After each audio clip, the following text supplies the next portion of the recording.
नमस्कार, मैं आर के सक्सेना, मास्टरमाइंड कोचिंग रीवा।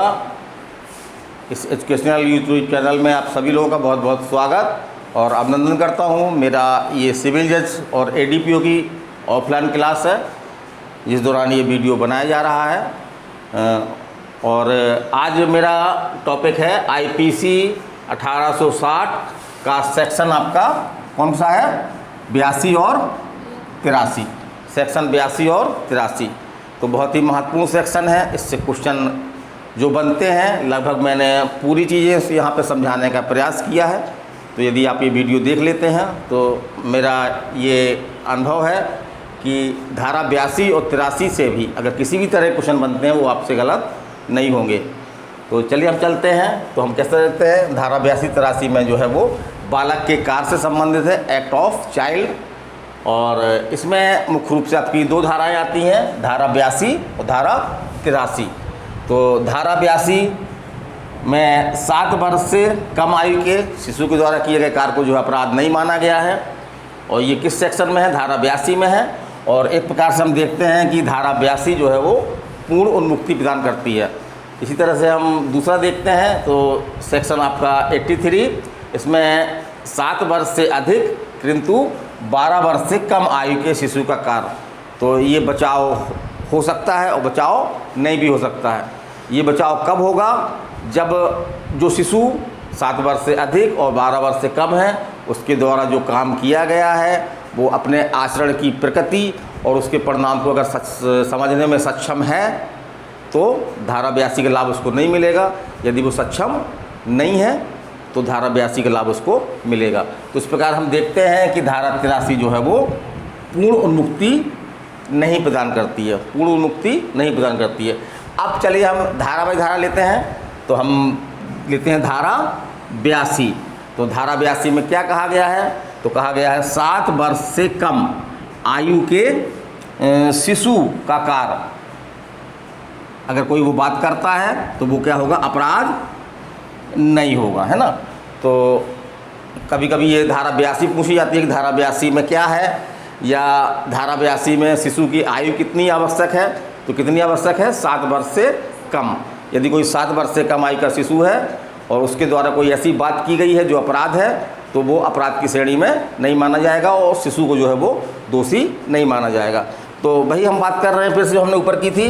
तो इस प्रकार से धारा 82 आपकी जो है वो पूर्ण उन्मुक्ति प्रदान करती है ना। बस इतनी बात साबित करनी पड़ती है कि शिशु की आयु कितनी है, 7 वर्ष से कम है। फिर हम देखते हैं धारा 82 में जो है वो 7 वर्ष से कम शिशु को जो है वो अपराध करने के लिए क्या माना गया है, अक्षम माना गया है ना। और डॉली इनकैप्स है ना, डॉली इनकैप्स। तो ये पूछ सकता है कि भारतीय विधि में डॉली इनकैप्स किसको कहा जा सकता है, तो किसको कहा जाएगा, 7 वर्ष से कम आयु के शिशु को, चाहे वो बालक हो या बालिका। फिर हम आगे बात करते हैं। अब ये आंगल विधि जो हमारी है, इंग्लैंड की विधि है, तो जो हमारे यहाँ आयु 7 वर्ष से कम है वहाँ पे क्या आयु है, वहाँ पे 10 वर्ष से कम आयु है ना। तो कभी कभी ये क्वेश्चन पूछ सकता है आपसे कि आंगल विधि में आयु क्या है। भारत में तो आयु 7 वर्ष से कम है, लेकिन आंगल विधि में ये कितनी है, तो कितनी है, 10 वर्ष से कम। कितनी है, 10 वर्ष से कम। फिर हम चलते हैं धारा 82 के बारे में एक निश्चायक सबूत है।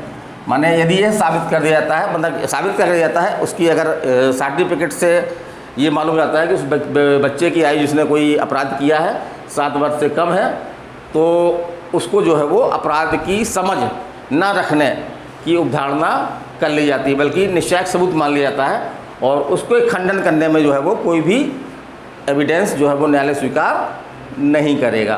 तो धारा 82 आपके निश्चायक सबूत से भी संबंधित है। ये आपकी जो है वो ना तो खंडनीय अवधारणा है ना खंडनीय अवधारणा है, बल्कि निश्चायक सबूत है। फिर हम चलते हैं, अगले सेक्शन कौन सा है आपका, धारा 83। धारा 83 है ना। तो इसमें क्या बात कही गई है, तो इसमें कहा गया है कि 7 वर्ष से ऊपर माने 7 वर्ष से अधिक किंतु 12 वर्ष से कम। तो इसको याद रखिएगा आप, है ना, कि इसमें जो बच्चे की शिशु की आयु कितनी होनी चाहिए, पूछ सकते कभी कि धारा 83 में शिशु की आयु जो है वो कितनी हो सकती है, कितनी होनी चाहिए, तो 7 वर्ष से ऊपर किंतु 12 वर्ष से कम। और आयु के अपरिपक्व माने उसकी सोच जो है वो परिपक्व नहीं हुई है, समझ उसकी जो ज़्यादा विकसित नहीं हुई है। अपरिपक्व समझ के शिशु का कार्य कोई अपराध नहीं होगा। यहाँ पे अगर शिशु जो है वो कार्य की प्रकृति, जो आचरण है उसकी प्रकृति या जो काम कर रहा है उसके क्या परिणाम होंगे, यदि वो जानने में सक्षम है तो धारा 83 का लाभ उसको नहीं मिलेगा। यदि वो सक्षम नहीं है, वो नहीं समझ रहा कि जो बात अपराध कर रहा है वो क्या है ना, उसके क्या परिणाम हो सकते हैं, तो ऐसी स्थिति में उसको जो है वो धारा 83 का लाभ मिलेगा और उसको उन्मुक्ति मिलेगी। तो इसलिए हमने कहा था पहले कि ये सीमित उन्मुक्ति है। पूर्ण उन्मुक्ति कहाँ पे है आपकी? धारा 82 में है। धारा 83 में कौन सी उन्मुक्ति है? सीमित उन्मुक्ति है। अब देखते हैं हम कौन कौन से तत्व जरूरी हैं धारा 83 को लागू करने के लिए। तो एक तो पहला तत्व ये है कि कोई बात की गई हो और ऐसी बात जो है क्या हो अपराध हो। और दूसरी क्या है, ये शिशु की आयु, तो शिशु की आयु कितनी? 7 वर्ष से अधिक किंतु 12 वर्ष से कम हो। और तीसरी बात जो सबसे महत्वपूर्ण है कि शिशु अपने आचरण की प्रकृति तथा परिणाम को समझने में असमर्थ हो, तभी धारा 83 का लाभ जो है शिशु को मिल सकेगा। फिर हम आगे चलते हैं तो हमने बताया, ये फिर रिपीट कर रहे हैं कि धारा 83 जो है वो सीमित उन्मुक्ति संबंधित है, ये हमने समझा दिया आपको। और धारा 83 जो है वो खंडनीय उपधारणा से संबंधित है। माने धारा 83 में न्यायालय जो उपधारणा करेगा वो क्या उपधारणा करेगा कि ऐसा शिशु जो है वो अपराध करने में सक्षम है, ऐसा शिशु की जो समझ जो है वो परिपक्व है। लेकिन अब उस उपधारणा को खंडन करने के लिए कौन एविडेंस देगा? तो शिशु देगा। भाई इसमें आरोपी कौन है? शिशु है। तो शिशु जो है उसका जो है वो खंडन करने के लिए एविडेंस देगा। यदि शिशु ये साबित कर देगा कि जो है वो शिशु की ऐसी स्थिति थी, इतनी समझ नहीं है उसमें कि वो कार्य की प्रकृति या परिणाम को समझ सके, और अगर वो साबित करने में सफल रहता है तो धारा 83 का लाभ उसको बेशक मिल जाएगा। फिर हम आगे चलते हैं तो कुछ हमने निर्णय ले रखे हैं यहाँ पे। तो ये निर्णय भी समस्या के रूप में आपके एग्जाम में आते रहे हैं और इसमें क्या होगा ये आपसे पूछा जाता है। तो ये बात हमको इम्पोर्टेंट रखना है कि जो भी अपने निर्णय हैं, तो अगर निर्णय से आपके एग्ज़ाम के में जो क्वेश्चन आया अगर फैक्ट सेम मिलते हैं तो हमको निर्णय जो है वो इन्हीं के निर्णय के अनुसार देना है। हमको उसमें अपना दिमाग हमको नहीं लगाना है। ये अगर समस्या मिल रही है तो इस समस्या में न्यायालय ने क्या निर्णय दिया, जो निर्णय दिया वही हमारा आंसर होगा। यहाँ पे हमको अपनी बुद्धि का प्रयोग बिल्कुल नहीं करना है, क्योंकि आंसर आपका जो है इस निर्णय के आधार पर ही आपका सही आंसर निकलेगा। तो चलिए, एक मामला है आपका मुसम्मात एमोना का प्रकरण है आपका ये। इसकी घटना क्या थी? एक 10 वर्ष की विवाहित बच्ची थी, है ना, बच्ची है, कम उम्र में विवाह कर दिया गया। अब घर में उसको काम करने पड़ते थे, इसके कारण से जो है वो एक प्रकार से उसके मन में जो है वो ये बात आती थी कि हम भाई बच्चे हैं, खेलने का मन करता है कि हम खेलने जाना है, और उससे काम करवाया जाता था। तो एक रात की बात है कि जैसे ही सुबह हुई तो उसकी सास जो है जो उसके साथ लेटी हुई थी, उसका पति जो है वो दूसरे कमरे में किसी दोस्त के साथ लेटा हुआ था। तो सास ने जो है वो इस 10 वर्षीय विवाहित बालिका को जो है जगाया, बोला बेटा जाओ घर के काम करो। तो इसको जो है वो परेशानी हुई कि भाई इसको हमको सोना है, ये हमको काम करने के लिए बोल रही हैं। तो इसने क्या किया कि उठी तो ये, लेकिन इसने कोई हथियार ले लिया, हथियार ले लिया और किस पे हमला कर दिया। उसने अपने इस कारण का दोषी किसको माना? पति को माना। तो पति के गले पर उसने जो है वो वार किया और भागते हुए देखी गई है। और फिर जाकर क्या किया इसने? जाकर खेतों में क्या हो गई? छुप गई। तो अब इस पर जो है वो पति की मृत्यु हो गई। अब इस पर हत्या का आरोप लगाया गया। तो ये मामले की परिस्थितियों को देखते हुए न्यायालय ने निर्धारित किया कि ये जो है वो अपने आचरण की प्रकृति और परिणाम के बारे में समझती थी। जैसे उसका हंसिया मार करके, है ना, भागना, फिर जाकर खेत में छुप जाना। तो इससे ये पता चलता है कि इसमें जो है वो परिपक्वता जो है पर्याप्त आ गई थी, और ये कौन सा काम कर रही है, उसका क्या परिणाम होगा, इसको समझ थी। तो इसलिए इसको जो है वो दोषी माना गया, है ना। इसको धारा 83 का लाभ नहीं मिला। फिर हम देखते हैं कि एक कथन है आपका, ये कथन एग्जाम में पूछा गया है कि विदेश, है ना, बुरी भावना, विदेश उम्र की परिपूर्ति करता है। यह पदावली जो है वो किस धारा से संबंधित है अपनी? तो धारा की धारा संबंधित है आपकी धारा 83 से, है ना। विदेश उम्र की परिपूर्ति करता है, माने कि अगर विदेश बुरी भावना है तो उम्र जो है वो उसको पूरा कर देता है। और ये किस धारा में आपको बताया हमने? धारा 83 में। अब हम आगे चलते हैं कि धारा 82 एक चीज़ हमारी विधि में कम गलती भी है आईपीसी में। वो क्या गलती है, तो धारा 82 व धारा 83 का जब हम अध्ययन करते हैं तो उसमें जो एक बात ये स्पष्ट नहीं होती है कि ऐसा शिशु जो इसकी उम्र बिल्कुल 7 वर्ष हो, मतलब ठीक जो है उसकी उम्र कितनी हो 7 वर्ष हो, उसको जो है वो किस धारा के अधीन बचाव मिलेगा। तो जैसा हमने देखा यहाँ पे कि धारा 82 क्या बोलती है 7 वर्ष से कम, और धारा 83 क्या बोलती है 7 वर्ष से ऊपर। तो ठीक 7 वर्ष का जो शिशु है वो किस धारा में आएगा। तो इस संबंध में जो विद्वानों का विचार है कि आपराधिक विधि में संदेह का लाभ किसको मिलता है, संदेह का लाभ अभियुक्त को मिलता है।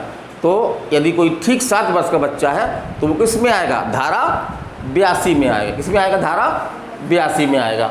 चलिए हम आगे चलते हैं। एक मामला आपका कृष्णा का मामला है, ये भी फेमस मामला है, समस्या के रूप में आपके एग्जाम में आ सकता है। तो 9 वर्ष के बच्चे ने 2 रुपये 8 आने कीमत का जो है वो हार चुराया और क्या किया, 5 आने में बेच दिया। तो न्यायालय ने ये माना कि ये बच्चा जो है पर्याप्त समझ वाला था, है ना, उसमें समझ थी, उसने उसको फेंका नहीं, बल्कि उसने ठीक है कम कीमत बेचा। तो चोरी का माल जो है सस्ते में जाता ही है ना, चोरी का माल सस्ते में, कहावत भी बनी हुई कि चोरी का माल जो है वो सस्ते में। तो उसने 2 रुपये 8 आने का कीमती हार चुरा करके 5 आने बेच दिया। तो जो परिस्थितियाँ थी वो स्पष्ट कर रही थी कि बच्चे में जो है वो पर्याप्त समझ आ गई है, तो उसको जो है वो चोरी के लिए दोषी माना गया। धारा 83 का लाभ उसको मिला नहीं मिला, है ना। चलिए आगे चलते हैं। एक मामला आपका है उल्ला महापात्र का मामला, फेमस मामला है, ये कई एग्जामों में पूछा भी गया है कि उल्ला महापात्र का मामला जो है किस धारा संबंधित है। तो किस धारा संबंधित है आपका, धारा 83 से। किस धारा संबंधित है, धारा 83 संबंधित है।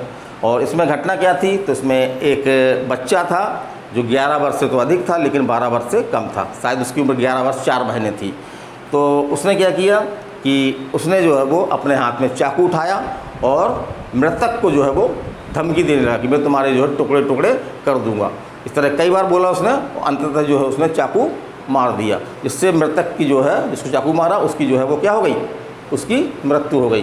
तो यहाँ पे न्यायालय ने ये पाया कि बच्चे की एक्टिविटीज़ से, है ना, कि चाकू लेना और फिर उसको धमकी देना कि मैं तुम्हारे टुकड़े टुकड़े कर दूंगा, तो इससे ये बात समझ में आती है कि बच्चे में पर्याप्त समझ विकसित थी, है ना, वो समझ रहा था कि हम जो है कौन सा काम कर रहे हैं, उसका क्या परिणाम होगा। तो इस तरह से इस मामले में जो है वो न्यायालय ने धारा 83 का लाभ उसको नहीं दिया और उसको जो है वो दोषी माना। फिर हम आगे चलते हैं। तो एक मामला आपका गोदी का मामला है, ये भी एक अच्छी कहानी है ना, हकीकत प्रकरण है, ये कहानी नहीं है, हकीकत प्रकरण है जो किताबों में आपको मिलते हैं। टेक्स्ट बुक लेंगे आप तो उसमें आपको ये इस तरह के मामले मिलते हैं और इससे आपके जो है वो क्वेश्चन भी एग्जाम में बनते हैं। तो इसमें क्या था कि 10 वर्ष की महिला पर जो है वो पति के रहते दूसरा विवाह करने का जो आरोप लगाया गया था। और इसमें न्यायालय ने जब देखा तो न्यायालय ने ये पाया कि जो बालिका थी 10 वर्ष की, उसका कोई उसमें दोष नहीं था। वो कुछ समझ नहीं रही थी कि हमारी दूसरी शादी हो रही है, बल्कि पूरी जो शादी की प्रक्रिया है वो कौन पूरा करवा रही थी, उसकी माँ पूरा करवा रही थी, उसकी माँ पूरा करवा रही थी।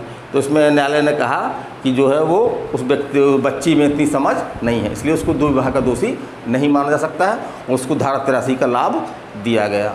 तो ठीक है, ये हमने आज सेक्शन 82 और 83 को बड़ी ही सरल शब्दों में समझाने का प्रयास किया है और लगभग इसमें हमने उन सभी बातों को शामिल किया है जिससे आपके क्वेश्चन बनते हैं।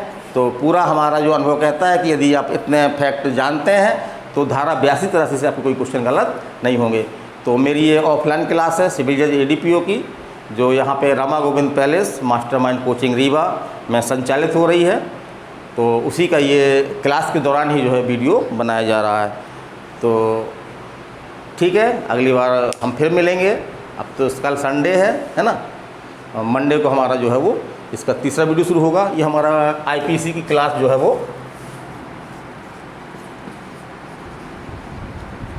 12वीं क्लास है आपकी, है ना।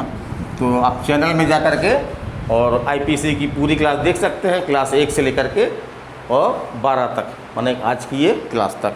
तो ठीक है, मैं RK Saxena mastermind coaching Rewa आपसे विदाई लेता हूँ। नमस्कार, धन्यवाद।